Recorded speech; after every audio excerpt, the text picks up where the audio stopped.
¿Qué tal amigos? Bienvenidos a Buenas Razones para Conversar. Hoy, como siempre, tenemos un tema innovador y revolucionario. Vamos a hablar sobre los medios y las marcas en el siglo XXI. Ni más ni menos que con un experto. Me refiero a Horacio Chavarría. Horacio es presidente de OI Comunicación, director ejecutivo del ITSU, Instituto Superior Tecnológico UDESA, y bloguero reconocido.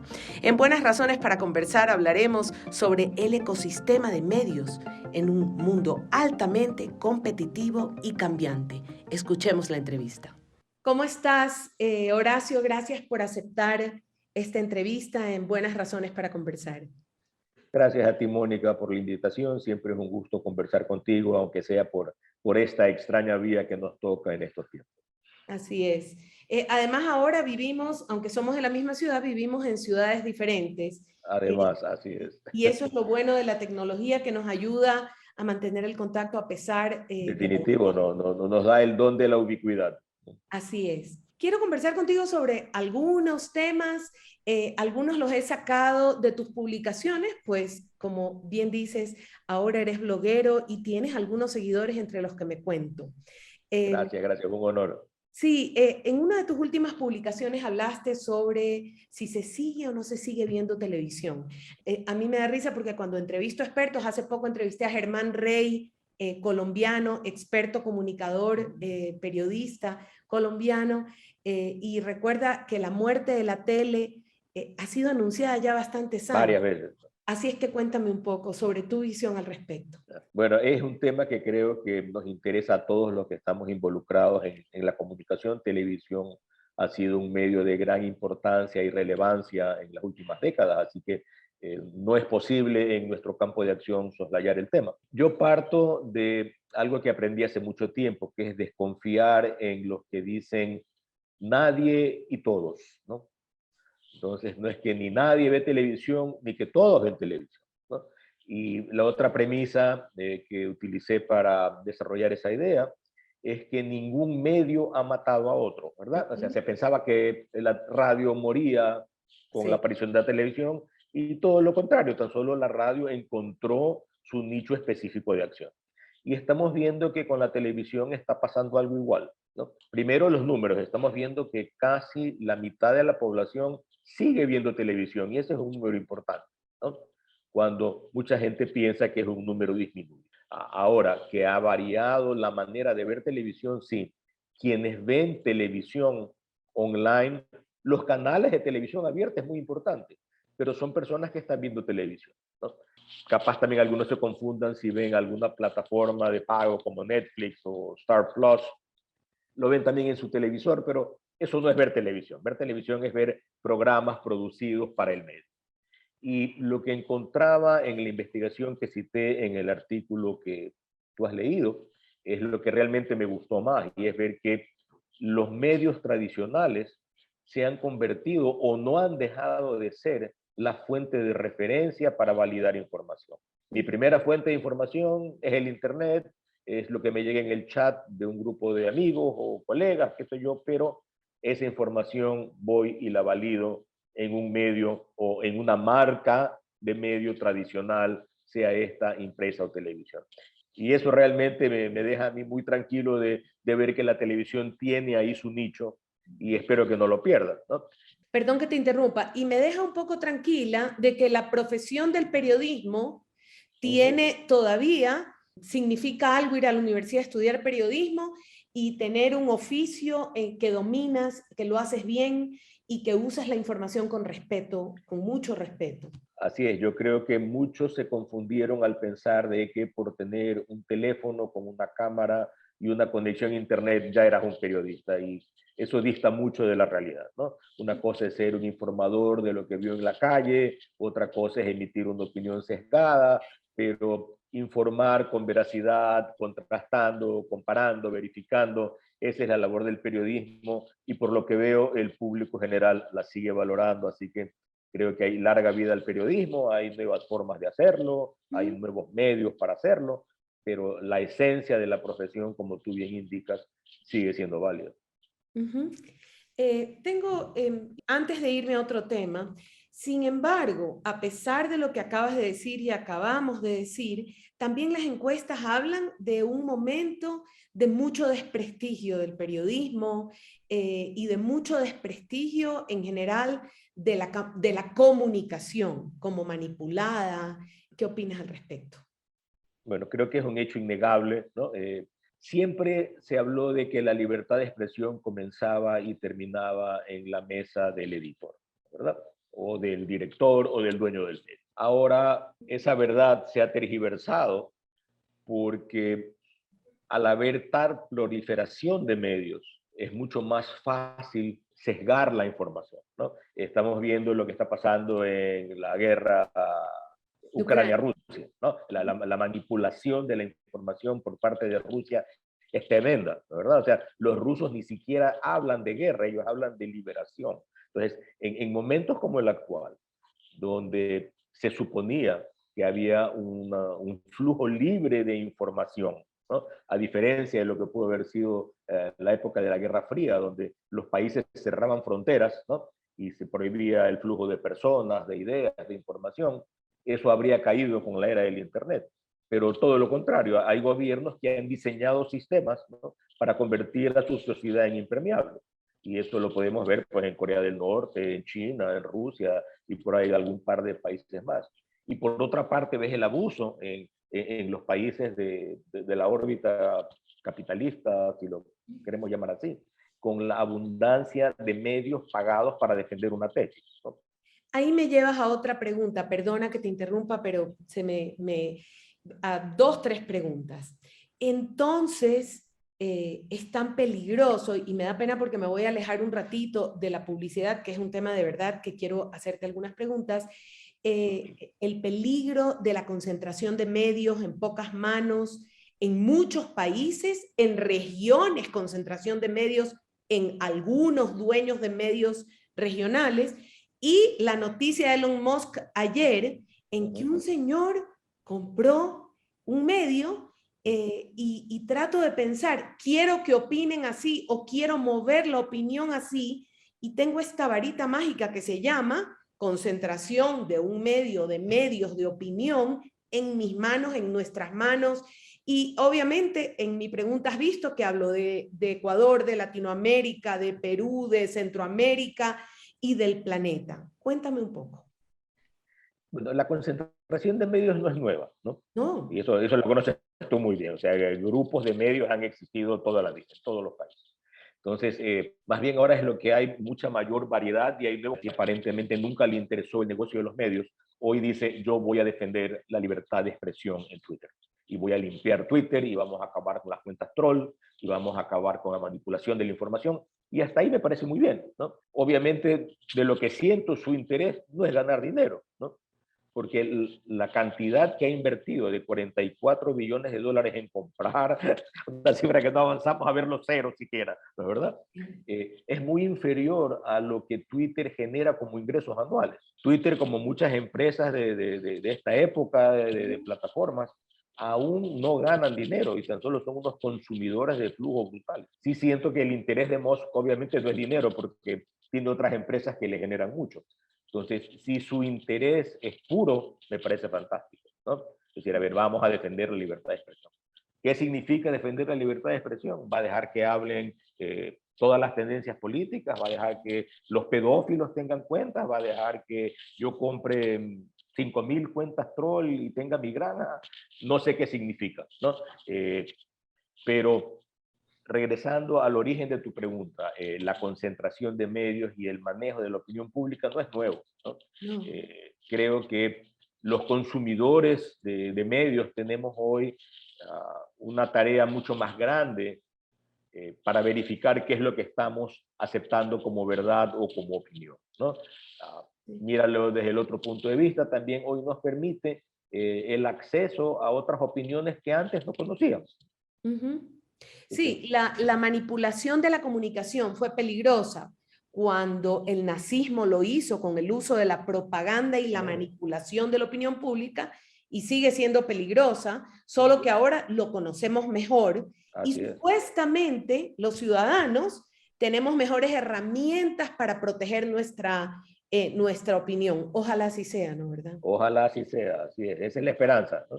Hoy estamos con Horacio Chavarría, presidente de OI Comunicación, director ejecutivo del ITSU, Instituto Superior Tecnológico Urdesa, y bloguero. Él nos habla sobre el rol de los medios tradicionales en el competitivo mundo digital. Nos habla sobre los cambios permanentes en el ecosistema de medios y el desafío que esto implica, sobre la publicidad para niños y los niños como audiencia. Continuemos escuchando esta entrevista. Tú analizabas también en algunas de tus publicaciones sobre lo que la pandemia hizo de los consumidores, si nos hizo más gastadores, si nos hizo, decían que íbamos a cambiar, íbamos a ser mejores personas, y he visto en algunos informes serios que están hablando de un pero excesivo consumo y compra post pandemia, así como los gordos cuando rebotamos después de la dieta, que nos comemos el mundo entero, es la impresión que me da. ¿Qué hizo con los mercados la pandemia, con los consumos en general? El fenómeno para mí es un poco más raro todavía, porque si tú ves algunas de las cifras que cito en ese artículo, el consumo en pandemia de ciertos ítems fue brutal. Fue brutal, sí, sí, ¿No? sí. O sea, fue la expansión de las compras en línea. Todos descubrimos que se podía comprar en línea. Como digo en ese artículo, todos descubrimos que existían estos ángeles en moto que te traían todo a la casa, ¿no? Y comenzamos a consumir de manera diferente, ¿no? Sí me sorprendió, porque como tú bien acotas, eh, todos comenzamos a valorar la sencillez, la unión, la solidaridad, el preocuparse por el otro, el extrañar el calor humano, ¿no? Y a la vuelta de menos de un año como que regresamos a lo mismo, ¿no? A mí me quedan un par de cosas, creo, todavía, ¿no? De lo aprendido en la pandemia, pero muchas ya se fueron, ¿no? Así es. He aprendido a trabajar por Zoom, he aprendido a trabajar más temprano, ¿no? He aprendido a disfrutar de estar en mi casa, ¿no? Eh, Hay días que me gusta mucho trabajar en mi casa, como hoy, y no ir a la oficina, y no ha pasado nada, ¿no? Entonces, sí, la pandemia nos cambió nuestros hábitos de consumo, cambió nuestros patrones, cambió nuestras prioridades, pero parece que por un tiempo, nada más, ¿no?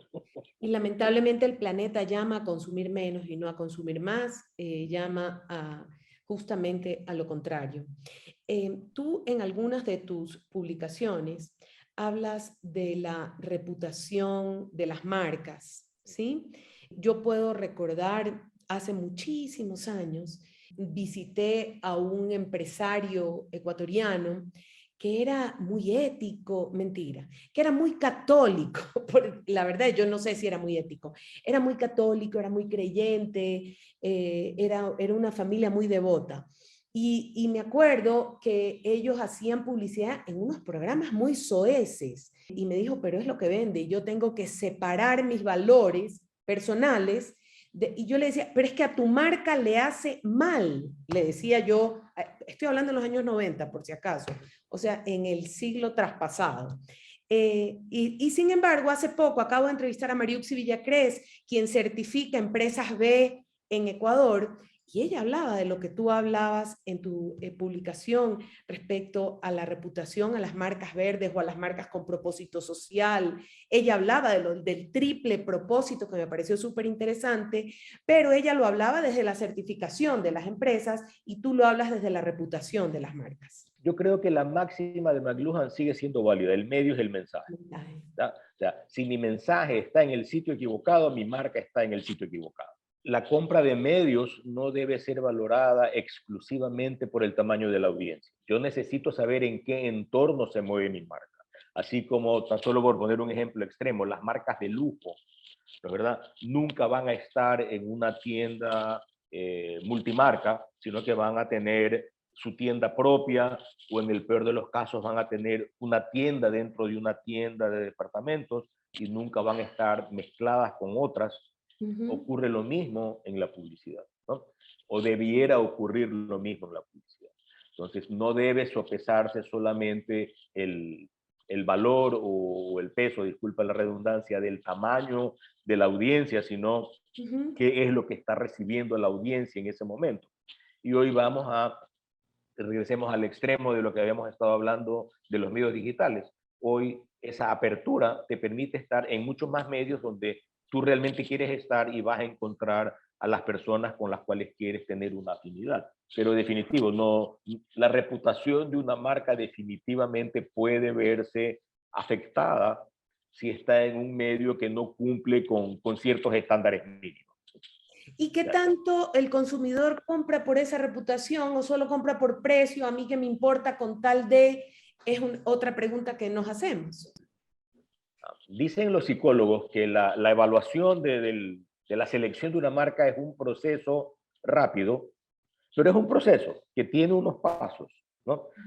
Cómo yo conozco una marca, cómo la evalúo, cómo analizo qué sirve de lo que tiene esa marca para mí o mi familia, y finalmente viene la parte racional, si puedo o no puedo pagarla, ¿no? Entonces, cuando hablamos de los riesgos que evalúa el consumidor, y lo digo en uno de esos artículos, son el riesgo social, uno, cómo se me va a ver a mí consumiendo esa marca en público.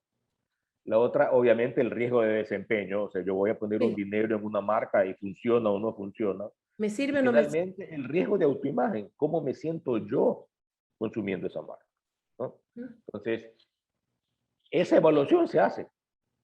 Sí, Y en base a totalmente. eso decide el consumidor, que cada vez es más difícil, porque si tú te paras hoy en la percha del supermercado y vas a comprar, no sé, aceite comestible o detergentes, o cualquier categoría amplia de consumo masivo, Te y iba a vas a hablar ver de una, consumo y masivo. vas a ver una cantidad gigantesca de opciones, ¿no? Que unas las conociste por los medios y otras recientes las estás enfrentando en la percha, y vas a comenzar a evaluar ahí si la conozco, no la conozco, confío, no confío, pruebo esta nueva o no pruebo esta nueva. Es todo un parque de diversiones para el consumidor lo que ocurre hoy en un supermercado grande.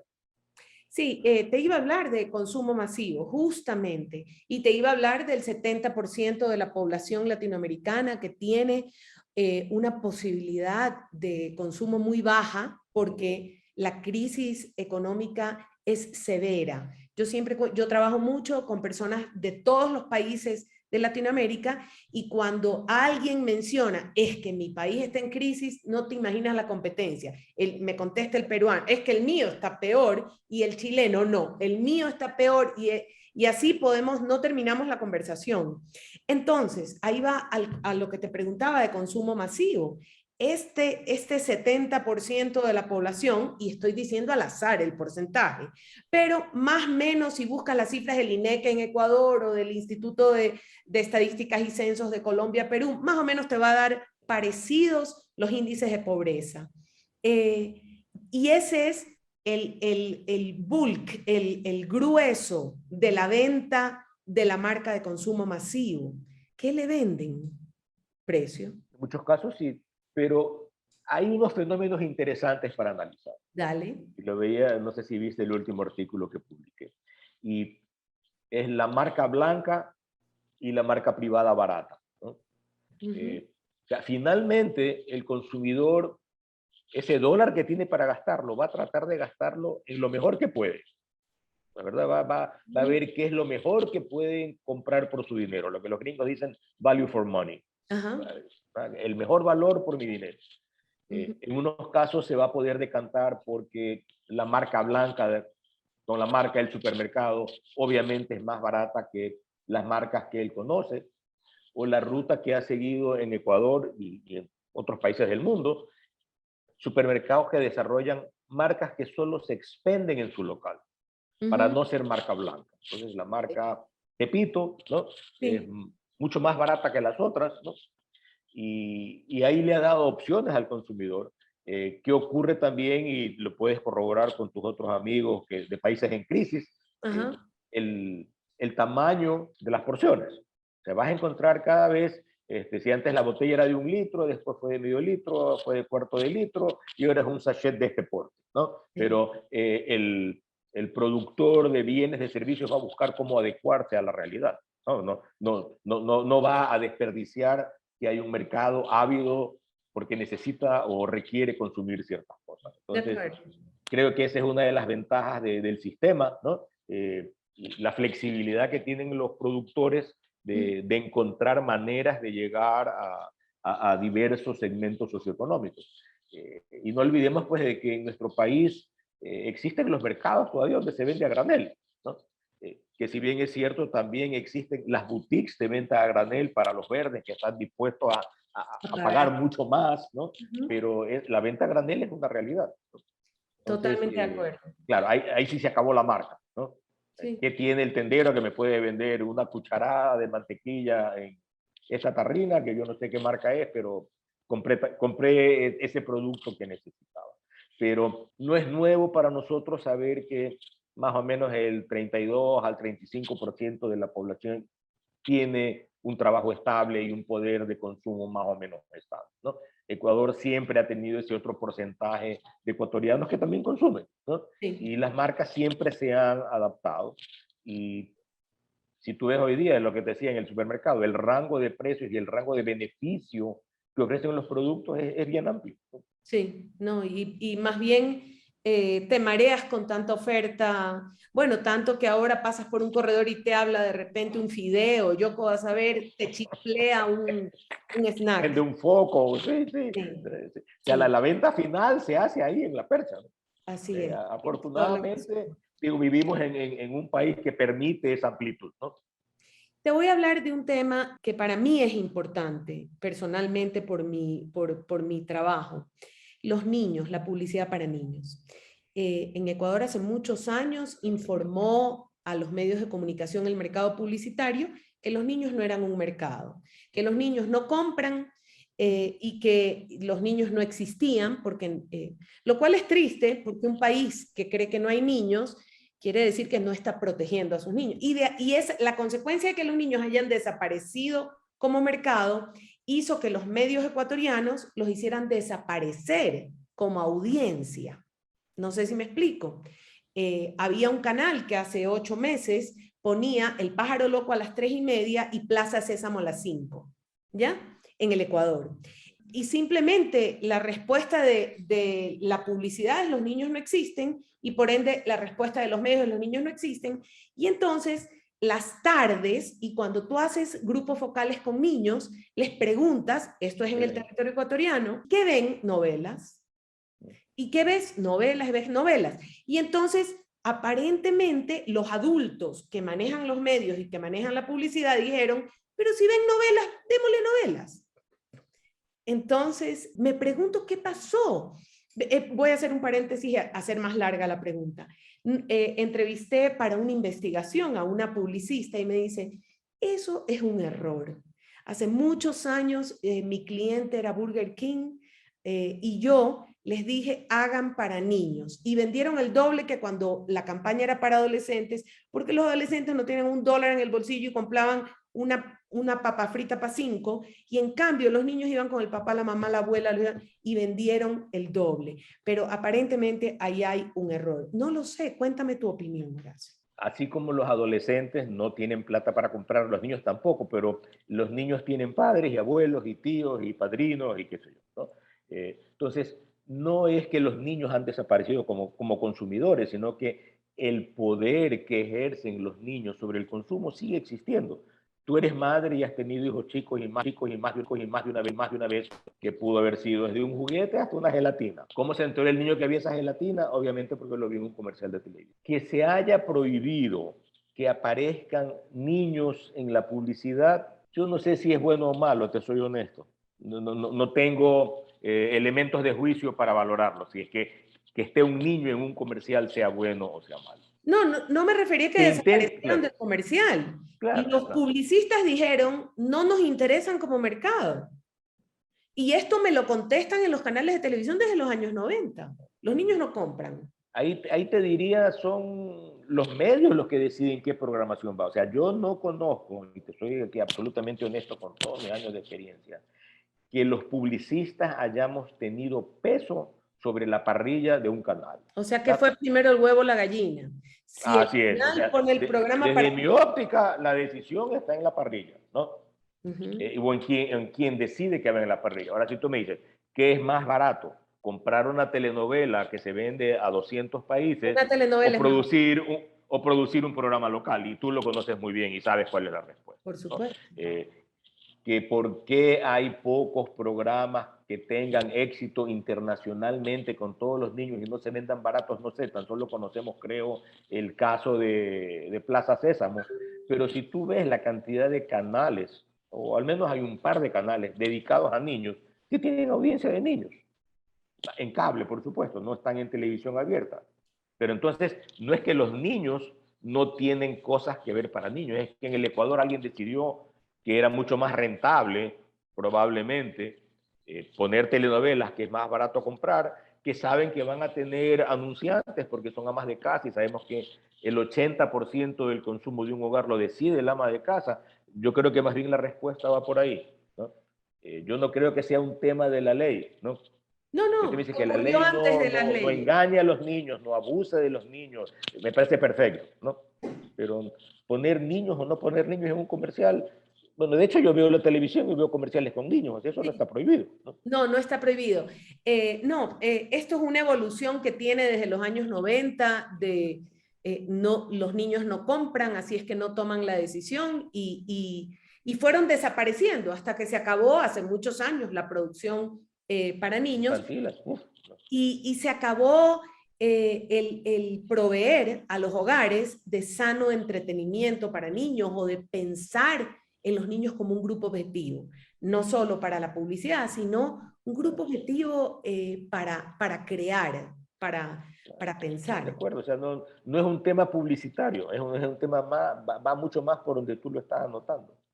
Eh, Porque hoy cualquier padre con recursos limitados, con un par de megas en el teléfono, va a buscar qué ponerle en el teléfono al niño para distraerlo igual. Y hay excelente programación para niños también en una sí. tablet o en un teléfono, ¿no? Así es. Hice un grupo focal hace un par de años en Bastión Popular, no uno, varios. Y me llamó mucho la atención. Había niños que contaban que esperaban a que el papá llegue en la tarde del trabajo para que les preste el celular para poder ver. La mayoría dijeron que veían novelas y se sabían todas las tramas de las novelas y las podían relatar. Bastión Popular, para aclarar, es un barrio popular de la ciudad de Guayaquil, en Ecuador, y me llamó mucho la atención esto de mi tía tiene una tablet y yo espero que mi tía venga de visita para verla. Es decir, claro, buscaban, además de ver las novelas, sí necesitaban ver algo para ellos, no sé si me explico, y por eso acudían a ese espacio porque el canal abierto no se los proporcionaba. No se los estaba dando, ¿no? Sí, o sea, igual necesitaban algo. Voy a hablar ahora de la publicidad dirigida a las mujeres. Todos hemos visto últimamente, aparentemente en una ciudad del Ecuador, hubo una valla en que para promocionar carne de cerdo, me parece, en que una mujer está con poca ropa, con unos chanchitos al lado, y uno dice, no puede ser en el 2021. La publicidad que usa a las mujeres para publicitar ha evolucionado indiscutiblemente. Es un tema que tú también has tratado. ¿De qué manera ha evolucionado? ¿Por qué persiste la mujer con poca ropa con un chanchito para vender carne de cerdo? Yo no pudiera creer que alguien compre carne de cerdo porque la señora tiene poca ropa. Pero en todo caso, quién sabe cuál fue el razonamiento del publicista, ¿no? Despreciar la inteligencia de la mujer como consumidora es un error para cualquier marca, como principio, ¿no? Ofender la inteligencia de cualquier ser humano con la publicidad es un principio, ¿no? O sea, uno no puede pensar que el consumidor es tonto, como decía un publicista famoso. El consumidor es mi esposa, y a mi esposa la respeto. Entonces, así como respeto a la mía, tengo que respetarlas a todos. Eh, Esa vieja teoría de que primero hay que llamar la atención, no importa con qué, para el que luego miren otra cosa. Si tú lo ves, las marcas importantes, la gente de mercadeo profesional, las agencias de publicidad profesionales no hacen esas cosas. Seguramente ese cerdito con la señora con poca ropa era inspiración, pues obviamente, de alguien con poca sofisticación y formación en el área de mercadeo y publicidad. Y es donde tú ves esos casos, ¿no? O sea, tú no vas a ver a un Unilever o a un Procter Gamble o a un Johnson Johnson o a un Cometiendo Claro o sus a un errores. Movistar o a un Chevrolet ofendiendo a la mujer de esa manera, ¿no? Capaz hace 60 años lo hacían, ¿no? Pero eso ya no ocurre porque simplemente no funciona, ¿no? Más aún en esta época cuando hay grupos importantes de mujeres defendiéndose a sí mismas y de hombres que defendemos a las mujeres también en su inteligencia y en su integridad. Así que yo creo que esa valla que viste es un lunar que esperemos desaparezca pronto, si es que no ha desaparecido ya. La publicidad dirigida a las mujeres ha evolucionado porque ha evolucionado la sociedad y porque nuestra manera de, el rol de la mujer en la sociedad ha cambiado y ha evolucionado. ¿De qué manera desafían estas nuevas generaciones? Quiero decir, esta generación Z o millennials al negocio de la publicidad, al mundo de la publicidad, a la narrativa publicitaria. A ver, estamos hablando de consumidores de información visual Así es. muy educados, ¿no? Que con muy pocas cosas puede sorprenderlos, ¿no? O sea, casi nada los sorprende. O sea, el nivel de brutalidad de las imágenes que puedes encontrar en la red, creo que ya nos ha hecho a todos un poco impermeables, ¿no? Por poner un ejemplo extremo y doloroso, cuando hoy vemos que, o hace pocas semanas vimos en la prensa unos cadáveres colgados en Durán, creo que no causó esa imagen lo que esa imagen podría habernos causado hace 20 o 30 años, ¿no? Ya lo vimos antes en otro país, entonces ya no era nueva la imagen. Entonces, si regresas a la publicidad, lo que esta hace cada vez, y tú ves que hay marcas que lo hacen muy bien, es encontrar cómo relacionarse con los afectos, las emociones, los intereses, el estilo de vida, las aspiraciones de estos jóvenes, que son muy diferentes a las que yo tuve cuando tenía esa edad, ¿no? Hoy un joven puede decidir, tengo una hija y es un caso cómico para mí, cuando mi hija hace 20 años me dijo que ella quería estudiar gastronomía. Yo le dije, ¿qué? Una chica tan inteligente como tú va a estudiar gastronomía. Bueno, el resentimiento le duró hasta hace poco, ¿no? Y es chef ejecutiva en un restaurante en Nueva York y le va requete bien, ¿no? Y no ha dejado de ser inteligente y no ha dejado de formarse, ni ha perdido sus intereses en otros temas, y es una persona a quien yo admiro mucho, ¿no? Tan solo creo que no nos hemos a veces sintonizado o no nos sintonizamos tan rápido con los intereses, deseos y ambiciones de esta nueva generación, ¿no? Esta nueva generación que ya no le interesa hacer una carrera. Tú y yo, cuando comenzamos a trabajar, nuestro sueño era entrar a una empresa y hacer una carrera que nos lleve ahí hasta la gerencia general, ¿no? Hoy un chico que está en un empleo 2 años se siente que está fracasando, ¿no? Porque no ha probado otras cosas. Entonces, si las marcas entienden eso y les hablan como ellos piensan, hay una gran posibilidad de sintonizarse, pero el tema va por ahí, hay que entender, y más que nunca la investigación es clave para entender qué piensan, qué quieren, qué desean, cómo se comunican, cómo se divierten. O sea, para mí pensar que haya jóvenes de 35 años jugando PlayStation, a mí me resulta impensable, pero es una realidad que ocurre, ¿no? Adultos jóvenes que se reúnen, hombres y mujeres, a jugar PlayStation. También se divierten. Sí, sí, sí, conozco Entonces, un par, es tengo un cuestión sobrino. de sintonizarse, ¿no?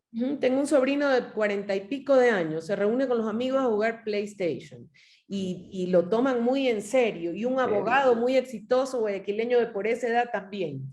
Eh, sí, son otra generación y hay que investigar mucho para conocer. Tal vez en ese nicho de mercado, ellos juegan PlayStation y en el nicho de mercado, y vuelvo a esa gran mayoría, esa persona de 30 años de un sector pobre de consumo masivo, en cambio, ¿en qué está pensando? ¿Y cuáles son sus aspiraciones? ¿Y cuáles son sus sentimientos? ¿Y cuáles son sus emociones? Seguramente también usa el smartphone para jugar.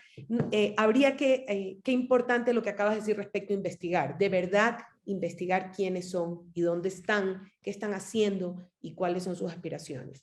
Ahora me voy al director del ITSU. ¿Y qué están enseñándole ustedes a los publicistas? ¿Qué hay que enseñarlos? ¿Qué no pueden perder de vista? A ver, mira, realmente es un desafío porque a diferencia de lo que ocurría hace 20 o 30 años, cuando los chicos venían con cero conocimiento Y los chicos llegan con grandes conocimientos y con grandes habilidades, ¿no? Entonces, lo que estamos haciendo en el ITSU más bien es enseñándolos a poner en práctica aquellos que ya traen instalado en sí. Terminar de ayudarlos a formarlos en la parte conceptual, ¿no? Pero en la parte del hacer son personas con grandes habilidades, obviamente no innatas, pero ya desarrolladas, ¿no? Entonces, el desafío en el ITSU es formar profesionales, uno, que entiendan que la sociedad está en cambio permanente. Dos, que hay una infinidad de medios y maneras para conectarse y comunicarse con el consumidor nuevo. Y cómo explorar todo eso. Hacia allá es a donde vamos en el campo publicitario. Y en el tema de la producción, lo que te decía, hoy todo el que tiene un teléfono inteligente hace 5 años es un fotógrafo bastante decente, si es que ha tomado más de 1000 fotos, ¿no? O sea, tú y yo cuando teníamos 19 años no habíamos tomado 1000 fotos. Los rollos tenían 35 y había que gastarlos despacio. ¿No? Así es. Entonces, alguien que viene a estudiar contigo fotografía y ha tomado 1000 fotos en el último año, está bien, vas a guiarlo, ¿no? Pero lo básico lo conoces, ¿no? De manera instintiva, no, pero se fue dando una idea, una noción de qué funciona, qué no funciona, capaz haya que guiarlo y hacer ciertas cosas con él, pero lo que ayudamos es a que descubran que ese potencial puede ser encauzado. Ese es el desafío ahora en el ITSO, ¿no? Interesante. Y tenemos algo nuevo, que es un Ujú. emprendimiento que estamos desarrollando con un gamer. Hay un canal de gaming online que se llama Bro TV, y con ellos estamos desarrollando un proyecto que se llama Neo Academy, donde queremos formar streamers, que es un nicho gigantesco, ¿no? Y es una fuente de ingresos brutal para ciertos jóvenes, ¿no? Ujú. O sea, mientras más vamos adentrándonos en el tema, vamos viendo ahí sí cómo clase social, ingreso, zona geográfica donde vives, no tienen nada que ver con tu capacidad de generar contenido interesante, Ujú. ¿no? No sé si has visto hace poco el tema de esta niña Nancy Rizol, la indígena, ¿no? Va para Netflix, ¿no? Una chica que no estudió nada en ninguna parte, tan solo encontró esa habilidad innata para comunicarse, ¿no? Hay un chico en Guayaquil que vive en la entrada 8 o 9, zona que tú ubicas muy bien acá en Guayaquil. Un chico que su nombre comercial es The Week. Y me decían personas cercanas a él que él más o menos gana entre 14 y 15 mil dólares mensuales, ¿no? O sea, pocos ejecutivos en Ecuador, ¿no?, tienen esos ingresos. ¿Cuánto tiempo le van a durar? No sé, pero él está surfeando una ola fantástica, ¿no? Y eso está abriendo una posibilidad para que los jóvenes vean que hay unas aplicaciones, ¿no?, donde desarrollar talento, obtener ingresos y ser exitosos. O sea, ya no todos tenemos que ser médicos, arquitectos, ingenieros, pediatras, agrónomos. Qué bueno, Se los qué bueno necesita saber. igual, ¿no? Ujú. Pero hay unas áreas de desarrollo nuevas para todo el mundo que quiera hacerlo. Esa es la belleza del momento.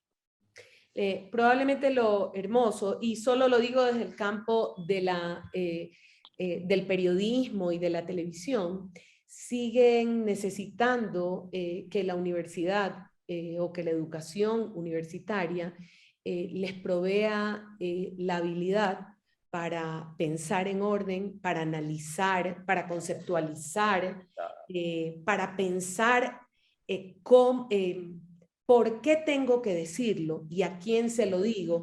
Y me parece que por ahí va el deber ser de la educación superior, Así es. porque como tú dijiste, la técnica la van a aprender. Es decir, ponle un aparato adelante. Hay un educador hindú que se llama School on a Window o algo así, una escuela en una ventana.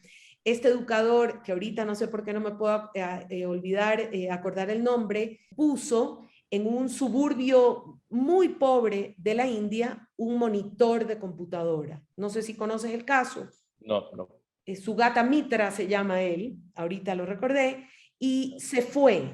Y unos niños sin zapatos en absoluta, absoluta y extrema pobreza. Cuando él regresó, le pidieron tantos RAMs de memoria que por favor se la aumente.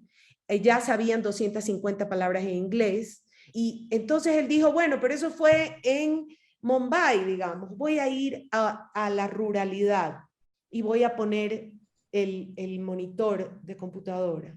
Los más grandes le enseñaban a los más chicos, o el que tenía más habilidad le explicaba a los otros, les traducía las palabras en inglés que no conocían, aprendían el idioma, efectivamente le pidieron memoria RAM, le pidieron más no sé qué, le pidieron porque se les iba quedando corto el dispositivo. La técnica la van a aprender, pero siempre vamos a necesitar esa formación para saber qué hacer con el poder que tengo. Un marco de valores. Ese es un deber fundamental de la educación, formarte en valores, entender qué es correcto y qué no, o ayudarte a descubrir qué es correcto y qué no, ¿no? Qué bueno. Esta es una profesión que tiene unos límites que deben ser entendidos. Súper entendidos, porque el poder tanto del publicista como del comunicador es enorme. En ese momento clave en que tú creas el contenido, tienes que saber el poder que tienes. Hace poco fui juez en un concurso mundial de televisión para niños y se presentó ante nosotros para juzgar un documental sobre el suicidio, ¿sí? Entrevistaban a niños cuyos padres se habían suicidado.